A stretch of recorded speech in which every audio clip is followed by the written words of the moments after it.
John, you were the Shadow Chief Secretary to the Treasury. I was, and I held it for 10 months. I was not numerate. I was not good at economics. I had no special skill in the field, and I spent quite a lot of my time conducting a campaign called Waste Watch, in which I was trying to identify examples of wasteful expenditure by the Labour government. Well, that was very much a political exercise. It didn't require me to have any great financial Are you trying to get nous. headlines saying, oh, they're wasting money on this again? Yes. Vote for the Conservatives. Yes. And did it work? No. No.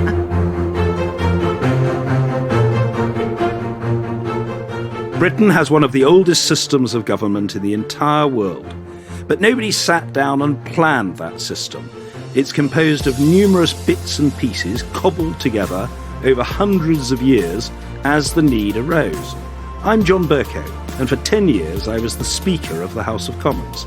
I've seen our system of government at its best and at its worst, and I'm fascinated by who gets to operate the levers of power and what people do with them. In this series, with the help of Deborah Frances-White, I'll be looking at different aspects of our modern democracy, how they began, how they work, and how much influence each of them has. And we'll try to answer the question, where does power really come from? This is absolute power. Hello to everyone out there on Her Majesty's Internet. I'm sitting here with former Speaker of the House of Commons, John Bercow. Hello, John. Hi, good afternoon to you, Deborah. Top of the afternoon. Indeed, the very top. Now, this is Absolute Power, the podcast in which John is going to be my guide through the corridors of power, which he knows far better than I do, having spent a lifetime in them. Thank you, John, for joining us. It's a pleasure. Now, on this episode, we're going to talk about the Treasury. Oh, it causes palpitations of anxiety. Does it? Why? Because it's all about money. Yes. Well, I don't mean specifically or exclusively in me. I think that the Treasury is often regarded as the bogeyman in government. Now, you might say that I should observe bogey person. And why bogeyman rather than bogey woman? Well, it's tended to be headed by men. Stop and it it's right regarded now. as a blocker. How very unusual it's been traditionally headed by men. Yes. We never had a female treasurer. We've never had a female Chancellor of the Exchequer. Never had a female Chancellor of the Exchequer. I mean, there's no need for one. Women aren't good with money. Monstrous. I mean, I speak with heavy irony, but also it is extraordinary, isn't it? Sometimes you just wake up and go, is it still 2021? I know. It's so unbelievable. I feel like at dinner parties in Britain, you're encouraged not to talk about politics, religion, or money. And we are talking about two of these right now. We're talking about politics and money. What is, in the sexiest way possible, John, the role of the Treasury? Make this fun.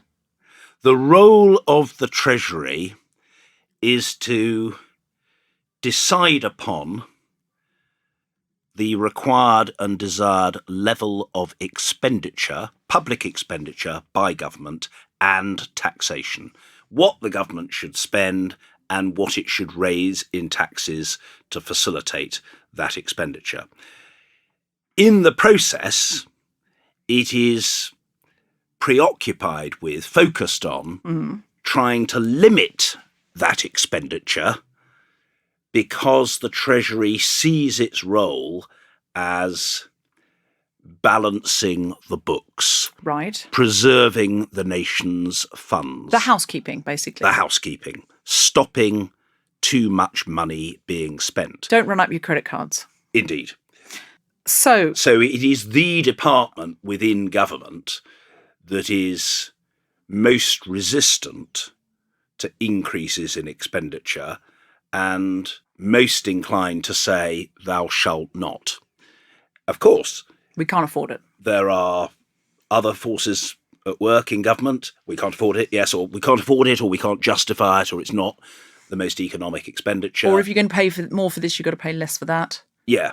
If a government department decides it wants to spend more on a particular programme, the Treasury's natural instinct will be to start by questioning the programme and asking whether it's really value for money. Could it be done more efficiently? Have you squeezed every available juice out of the orange before asking for further So resources? presumably they're not very popular because they're the So not boring very people popular. who go. And by the way, even if you think money on this should be increased, even if you think it warrants a greater investment, presumably you're proposing a compensating cut elsewhere. And so its natural instinct is always to push back, to resist, to say, no, not now. So it's not a fun at all. place to work. No, not now. No, not yet. Ever. And, it hopes to have the support of the Prime Minister most of the time. The relationship in government between the Prime Minister, who, by the way, is traditionally known by the title First Lord of the Treasury, because the Prime Minister is the ultimate minister in charge of government policy. The relationship between the Prime Minister and the Chancellor of the Exchequer has always been important. And in modern politics, it's particularly important if you accept, as I do, that general elections often turn on the state of the economy. In other words, the so-called feel-good factor, Deborah, or the economic optimism index can have a big bearing on how people vote. Now, it doesn't work exclusively. It's not the case that just because the economy is thriving, the government will automatically win the election, but it has a much greater chance of winning if the economy is thriving. If it isn't thriving, well, the government has to persuade the country that its economic husbandry is better than that of the opposition that is competing for power. But having a united front between Prime Minister and Chancellor is quite important. And in circumstances in which that relationship has broken down, it's sometimes been quite damaging to the government of the day. Now, I come from Australia, where the person, usually the man, let's be honest, who controls the purse strings of the Treasury, and we can see where that word's come from, treasure, the pirate's treasure, is called the Treasurer. Makes a lot of sense to me. In this country, for no obvious reason, the person in charge of the Treasury is called the Chancellor of the Exchequer. Why does that person sound like they're very good friends with the Knights of the Round Table? What's going on there? The Exchequer's rather unusual name derives from the checkered cloth on which the, frankly, confrontational audit process took place. The term Chancellor, of course, is of wider application. The Chancellor of Germany, it's another name for sort of like the captain, leader or captain or head. And presumably that's where the word check comes from, as in signing a check, because it's spelt the same way. One would assume so. One would assume so.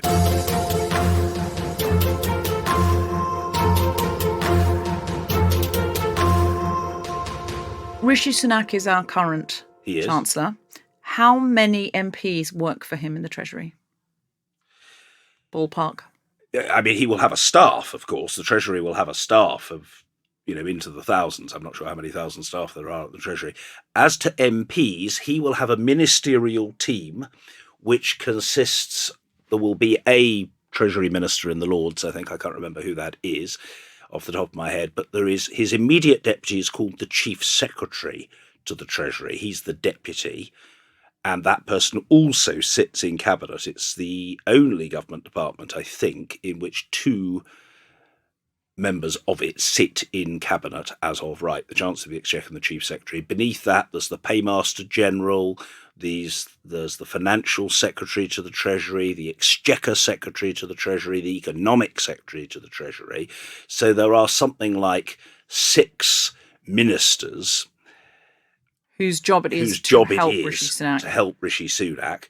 There will also be at least a couple of PPSs, parliamentary private secretaries, who are not paid and they're not ministers, but they're on what is called the ministerial payroll, just to confuse matters, not paid, but they're part of what is called the payroll vote. That is to say, they're regarded as members of the government and they have to vote with the government. What is their role? Well, they're pejoratively known as bag carriers for their ministers. Actually, they're really the eyes and ears of their minister in the Commons. That is to say, it's up to them to have conversations with colleagues, to pick up opinion amongst colleagues about aspects of policy and to report back to the Chancellor and the Chief Secretary in particular. And of course, there are a couple of whips as well, Treasury whips, whose role is to coordinate members and make sure that members go into the right division lobby in support of the Treasury. So in previous episodes, I've become an MP. So imagine in this hypothetical podcasting world, I'm an MP and I think I'd like to work in the Treasury. Presumably, I'm an MP who's also in government, whose party's in government. What's my entry level point? What do I do? Do I need a background in economics? Like, how do I get involved? You don't have to have a background as an economist. You don't have to be a trained economist. You don't have to be qualified in economics, as in having a degree or being an accountant or anything like that. Very lucky. That isn't I don't have any of those. But it probably helps if you have got some commercial background or background in statistics, background in accountancy. That can help. If you are looking to be made a Treasury Minister, if you actually aspire to be a Treasury Minister, a good way to start in Parliament would be by speaking in debates on the economy and showing your grasp of economic concepts. But there are very few absolutes in politics in terms of what does guarantee preferment and what prevents it. There can be other factors. For example, the whips might decide, well, the time has come to give so-and-so a promotion, and that person has previously been a PPS in some other department, but has expressed some interest in the economy or the possibility of serving in the Treasury, and the whips might think, yes, let's give him or her a stint in the Treasury. So that can happen. You don't have to have an economic background. It can help, but it isn't a prerequisite. Any more than it's a prerequisite to have a background as a doctor or as a nurse to be made a health minister. You may think that there's an advantage in people with some first-hand knowledge of the health service being appointed to be health ministers, but it certainly isn't a prerequisite. And likewise in education. People may cavil at that to a degree, but of course, British government really is about decision-making and the dispatch of business. Making decisions and dispatching business, i.e. being a good administrator, don't demand that you be an expert in a particular field. I think they do demand a basic intelligence. So, for example, one of the most notable chancellors of the post-war period, in my opinion, was the late Dennis Healey. Well, Dennis Healey wasn't a trained economist at all. He had no background as a financial whiz-kid. He hadn't worked in the city or been a trader. He was an extremely intelligent man. On the other hand, you could take someone like George Osborne, and you may say, well, yes, let's rue the day that he became Chancellor, but George Osborne served as Chancellor for 6 years. He is not a trained economist. He has no economics degree, but to be fair, he's a bright guy. And so was he able to cope? Yes. I mean, he was very, very, very political. He had a very keen grasp of what he regarded as his political priorities. And I think he had sufficient intelligence to grapple with the concepts that he needed to understand. Does that mean he was a good chancellor? No, he was the chancellor of austerity, of course. But was he able to hack it? I think, to be fair, all of the people that I've mentioned were able to hack it as chancellors. So, yeah, there's a difference between I'm sufficiently able to do the arithmetic about how much money I'm taking away from people who can ill afford it. Yes. And, oh, shit, I can't use the calculator. What does this mean? I'm crying. Please take this job away from me. I think it was Disraeli who originally said, because he had no background in economics and at one point became Chancellor, they, meaning the officials, they give you the figures. I think I would have to be that kind of Chancellor of the Exchequer because my look, I'm numerate, but, you know, I certainly don't have a degree in economics or any interest in one. No. I have no interest in my internet banking, John. I really don't think I should take this job. No, I empathise with you entirely, Deborah. I shouldn't take this job, but I am now embedded within the Treasury in this hypothetical parallel universe. I'm going to be a lot nicer than George Osborne, in as much as I'm not going to just snatch pocket money out of children's hands and watch them cry. But I probably am also going to be a disaster, in as much as I will never know how much money I have spent.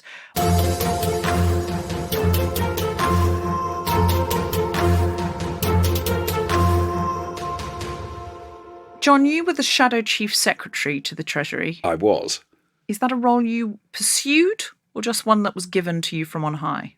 No, it was one given to me from on high. I got that role in September 2001, and I held it for 10 months. I was not numerate. I was not good at economics. I had no special skill in the field. I remember at the time the Shadow Chancellor of the Exchequer, Michael Howard, who was my boss, saying that he thought that the fact that I wasn't an economist or blessed with huge financial acumen didn't really matter, because he saw it as principally, as I think it is, a political role in which you are acting as arbiter of spending bids in opposition, that is to say, shadow spending bids put forward by colleagues, and you're trying to make political judgments about whether a particular course of action can be justified and should be approved, or can't be justified and shouldn't be approved. So does it require a hugely detailed knowledge of, for example, the operations of the city or the financial system? It doesn't. And I spent quite a lot of my time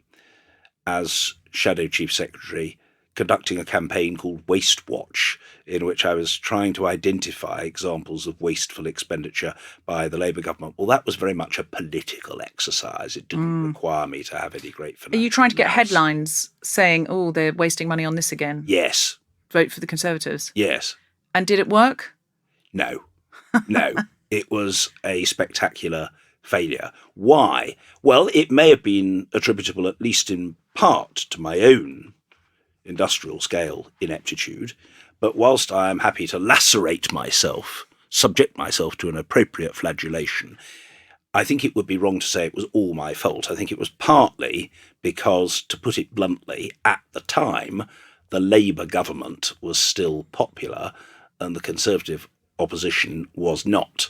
So when we were saying, oh, they're wasting money on this, that or the other, on the whole, the punters thought, well, the Blair and Brown axis is rather a good axis. It's an axis working effectively and pursuing the priorities that we want. I remember at one point, we in opposition, the Conservatives, got very aerated about the idea floated by Labour that there should be an increase in national insurance to finance greater expenditure on the health service. And we said that this was an unjust tax and it shouldn't be imposed and it wouldn't be effective and so on. In fact, Tony Blair and Gordon Brown had their finger on the pulse. The public thought, yes, this is a good idea. We're quite happy to contemplate a modest increase in taxation if we are reassured that the money will be used to boost the National Health Service, which required an additional injection of funds. So we were on the wrong side of that argument. In fact, in my early years in Parliament, I spent quite a lot of time being on the wrong side of arguments, as I subsequently came to acknowledge, probably to the consternation of some of my Conservative colleagues, but I did have the advantage of being right. I feel sentimental about a time when people were saying, please tax us more so the NHS can be better. Indeed. It's making me feel a little bit sad. Now, so if I'm an activist, or a concerned citizen, someone who wants to get involved more with my democratic process, how does it help me to know about the Treasury, the role of the Treasury? To be honest, I'm not sure that it does help very much. In fact, I think if you were to know about the Treasury at the start of your thirst for campaigning success, you would probably find it something of a chilling factor. You'd probably be rather discombobulated or even depressed by knowing of the power of the Treasury. I wouldn't recommend, if you have some campaigning objective, that you start by going to the Treasury, because the Treasury is the department that is used to saying no. And well, they say, will it cost? If you've got something that's not going to cost any money, you want to change something that's going to cost less money, maybe get in there. Yes, then and maybe say, get in there. I've got a cost-saving idea. I still think you'd probably start with the what would be called the sponsoring department, that is to say the department responsible for that area of policy. And then you get that department on side, and then there must be a decent chance, if it is both a desirable reform that is going to conduce to a better service and cheaper, must be a decent chance that it would attract the interest of the Treasury. Sadly, very often people's campaigning objectives do involve, almost inevitably involve, spending more money or money afresh. And so they're going to be difficult as ideas to commend to the Treasury, though not impossible if skillfully advocated by a government department, or if you start as a campaigning activist and you want to get support for an objective from the House, you would start like that. Now, let me give you an example. There was an amendment to the Queen's speech towards the end of my tenure by Stella Creasy. Oh, lovely Stella. Backbench Labour MP, fantastic parliamentarian. And she wanted to table an amendment, and did, to facilitate the opportunity for women from Northern Ireland to come to Great Britain to have abortions which they couldn't have in Northern Ireland. And she wanted those abortions to be financed out of public funds. And their transport, because at and that the point transport it was, cost as well, at because point that could be illegal. prohibitive. Yeah. Yes. She had, I think, overwhelming, if not complete support on the opposition benches, with the exception of the Democratic Unionist Party from Northern Ireland. But all other opposition MPs, virtually to a man and a woman, supported her. And there were some Conservative members who did so as well. What's the relevance of that? Well, the government knew that it was beaten. I selected that amendment because I thought it was a legitimate amendment to the Gracious Address, that is to say, the government's Queen's speech.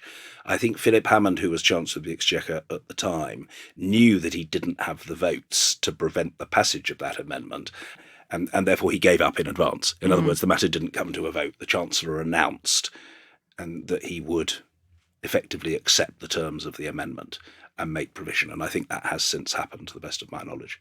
But, that was a very effective campaigning initiative on the part of Stella, because she knew that she got support on her side, that I think she'd done the homework. She'd gone round talking to people in other political parties, including government backbenchers, Conservative backbenchers. I think, if memory serves me correctly, people like Anna Soubry and so on, who supported her as well. And so she put the Treasury, really, put the Chancellor of the Exchequer in a cleft stick. He was in a position in which he knew that if the matter came to a vote, he would lose. And he probably thought that it was better just to acknowledge the inevitable and make a commitment to finance the policy. Good on Stella Creasy, doing good work really there. Great work, and yeah. Has since been part of the successful campaign so that women in Northern Ireland can have terminations where they are and not need to do that traumatic journey.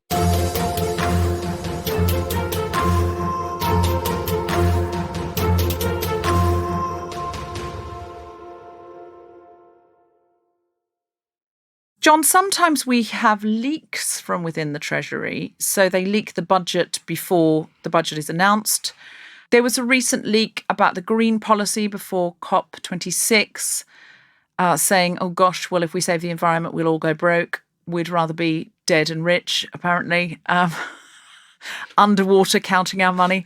How do those leaks happen? They can come about through a number of sources. In some cases, I think the truth of the matter is that special advisors operating on behalf of their ministers, sometimes with their explicit awareness, sometimes with their tacit consent, sometimes possibly without either, will brief journalists about aspects of a budget. Why? Basically because people within the Treasury supporting the Chancellor of the Exchequer want to get their narrative across in the media. In other words, it's about trying to control the news agenda, or at least influence or shape it. And so there is an instinct to try to get that message out on the government's terms before there is an opportunity for critics to get the message out on, let's say, critical or opposition terms. That's one way a thing can get out and frequently does. Another way is through, let's say, a department that is in dispute or negotiation with the Treasury. One reason why Treasury-related matters are often subject to leaks, which may not be through the Treasury, they may not be the decision of the Treasury, the choice of the Treasury, the preference of the Treasury, is that a government department that is lobbying the Treasury for a relief on this or an increased expenditure on that will let it be known that that is the case. And there is correspondence between the Treasury and the spending department, and quite a lot of people are on the circulation list, and it is very easy for things to seep out into the public domain. Mm-hmm. So that frequently happens. It is very striking now that leaking from within government departments, notably of the contents of the budget, but much more widely, is taking place on almost certainly an unprecedented scale. It's difficult to say that for sure because there are precedents for most things, but it is now happening on a very, very great scale. I remember at one time when, in relation to, I think not a budget, but the mini budget, the autumn statement, George Osborne's autumn statement was very largely communicated to the media in advance of being announced to the House. And I decided, and I think I said so publicly, either in the chamber or outside of it, that the Chancellor should be required in front of the House to answer every single question from every MP on the contents of that budget. The reason why I so decided that he should have to stay in the chamber until he'd answered every single question was twofold. First of all, it was to some extent a punishment to the Treasury and of the Chancellor for the fact of the leak. In other words, I was saying, well, if you're going to leak in that way, I'm going to keep you here in the chamber until you've responded to every last question. It was a kind of detention, as you very rightly say. Yes, stay after school. And partly, I think I said this at the time, I wanted to hear everybody and to hear every answer from the Chancellor, just to establish whether there was anything he had to say in the chamber that he had not already said, directly or indirectly, outside of it. Wow. And, to me, it was deeply unsatisfactory. My impression is that my successor finds it very frustrating too. You can make life more difficult for ministers by requiring them to answer questions for longer, by reprimanding them in public, by granting urgent questions to opposition parties or backbenchers on particular aspects of Treasury policy, which is inconvenient for ministers. You will be put to some considerable inconvenience and awkwardness as a result. It's quite striking to think how times have changed, Deborah, because in 1947, when Hugh Dalton was Labour's Chancellor of the Exchequer under Clement Attlee, Dalton resigned as Chancellor because of a leak. What happened was that he was en route, almost physically en route, to delivering his budget, and he was asked by a journalist on the Evening Standard, I think it was, for a little tidbit from the budget, and he mentioned a tiny little tidbit, either recklessly or thinking that it wasn't going to be written up until the following day, whatever, and it was written up that afternoon, that day, in the Evening Standard. And Dalton admitted that he had inadvertently leaked it. In other words, he hadn't intended it to be covered before he spoke to the House of Commons, but it was covered before he spoke to the House of Commons, and he resigned as Chancellor of the Exchequer.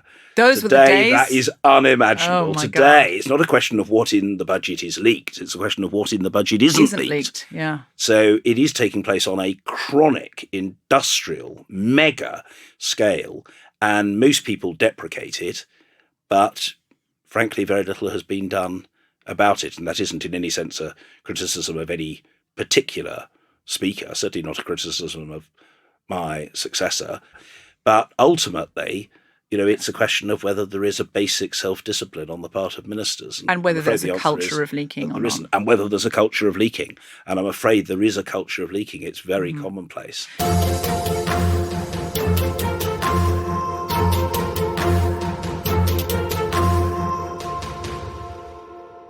We've got some questions here from our listeners. Fred W. from Facebook asks, Why is the briefcase for the budget red?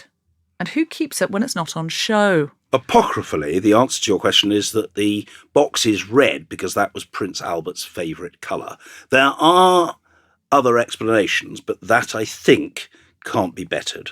Liz S. from Facebook asks, is the budget like a manifesto in that promises are often changed or broken, or is it stuck to more rigidly? The intention is that it should be stuck to more rigidly, which doesn't mean that there aren't changes in the course of the year, but broad commitments on expenditure that are announced in the budget are then followed through, sometimes requiring separate legislation, sometimes not. Is a budget like a manifesto which can be ritually broken?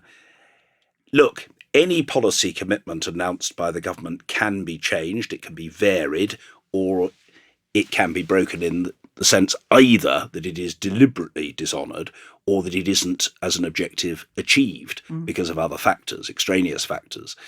But a budget is an annual event, and so the government intends that what it says in that budget will be honoured in the course of the year. A manifesto, by contrast, is for a parliament, and so the vicissitudes of fortune are such that quite a lot of things that are in a manifesto don't get round to being delivered, or in some cases, are it's also a contradicted by promise other to get policies. power, isn't it? So we promise this if you... A manifesto is a set of promises to attract power. To attract power. A budget is something that takes place once you've got it.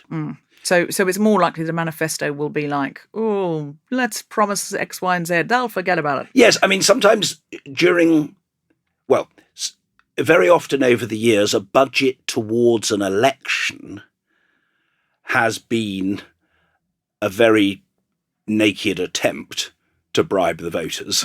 Let's promise free unicorns and rainbows for everyone. Yes. And we'll worry about how to do that when we come to the budget and discover we don't have any money for budgets. We don't have any money. We don't have any money for unicorns and rainbows. Sorry, guys.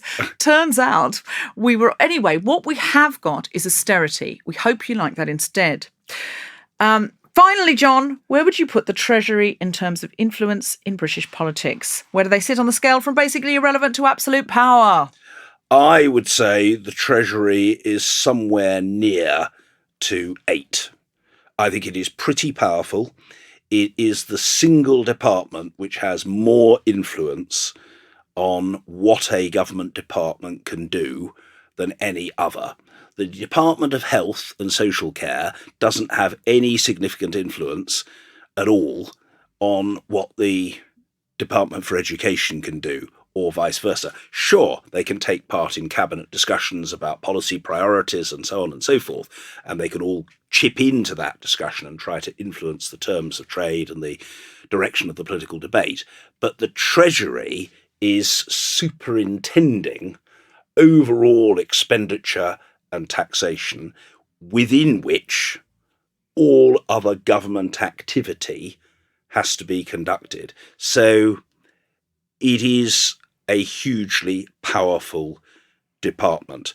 I remember it being said when Labour got into office in 1997 by the permanent secretary at the Foreign Office to Robin Cook. Foreign Secretary in government. The Foreign Office doesn't have a very large budget, but the budget it has is important. And in order to preserve the budget and, where possible, to increase it as necessary, it's imperative to have very good relations with the Chancellor of the Exchequer, to which Robin Cook is alleged to have replied, well, I'm afraid it will have to be an exception in this case. Gordon Brown and I haven't spoken to each other for 20 years. Oh, wow. It was... I mean, fortunately, that rift, and there was a great rift between Robin Cook and Gordon Brown that went back to the publication of a pamphlet and the timing of a press conference years before, where one was thought to have taken advantage of and upended the other. That was a really corrosive bitterness between them. I'm told, I don't know either of them especially well, but I'm told that that rift was eventually healed, and they would probably have been quite a powerful combination in government if Robin had lived. But for many, many years, there was an enormous, intense, sort of unrelenting hostility between them, to the extent that apparently they just didn't speak to each other. And I remember being told by my source that the Permanent Secretary thought that this was rather a discouraging response from Robin Cook. Oh dear, bit of a pity if you don't have a decent relationship with the Chancellor, because the Chancellor does hold the purse strings, and the Chancellor's going to be in a position to dictate the fortunes literally to dictate the fortunes, or lack of them, of the Foreign Office. So quite powerful. So powerful. If you've got the Treasury batting for you, you're in a good position. If you've got the Treasury batting against you, it's an uphill struggle. So if I, in this hypothetical world, am an MP, I need to make friends with the Treasury. Otherwise, I'm not going to be able to advance my agenda. Yes. Thank you so much, John. We'll be back next week with another episode. Until then, goodbye. Goodbye. Thank you. You have been listening to Absolute Power with me, Deborah Frances-White. And me, John Burko. Recording facilities were provided by Spiritland, and the music was by Hannah Ledwidge. The producers for The Spontaneity Shop were Ned Sedgwick and Tom Selinsky. Absolute Power is part of the Acast Creator Network and the House of the Guilty Feminist. For more information about this and other episodes, visit absolutepowerpodcast.com.